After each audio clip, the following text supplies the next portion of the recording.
మన పిల్లల్ని స్కూల్లో జాయిన్ చేసినటువంటి తర్వాత ఫీజు కట్టమని వాళ్ళు అడుగుతారు. అడిగిన తర్వాత మనం సగం కట్టి సగం తర్వాత కడతా ఉంటాం.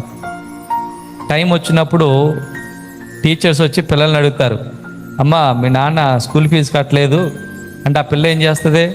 అయ్యో అవునా, ఏం చేస్తారో ఎలా చేస్తారు, టెన్షన్ పడిపోయి లేకపోతే ఆ పాప ఎక్కడైనా తెచ్చి కట్టేయడానికి ప్రయత్నం చేస్తుందా? వెంటనే ఏమంటుంది, బాబు పాప మా డాడీ కడతాడు. ఆ పాపకు తెలుసా వాళ్ళ డాడీ ఎలా కడతాడో? అది అనవసరం, మా డాడీ కడతాడు. మా డాడీ జాయిన్ చేస్తే నన్ను, మా మమ్మీ మా డాడీ కడతాడు. వాళ్ళ డాడీ మమ్మీ ఎంత కష్టపడుతున్నారు, ఎక్కడి నుంచి తెస్తున్నారు, ఏం చేస్తున్నారు, తర్వాత ఏమో అది తర్వాత అనవసరం, మా డాడీ కడతాడు అన్నట్టు నిశ్చయిత పిల్లలకు ఉంటుంది. అదే మా డాడీ కడతారండి, మా మమ్మీ కడతాదండి నమ్మకానికి ఉంది.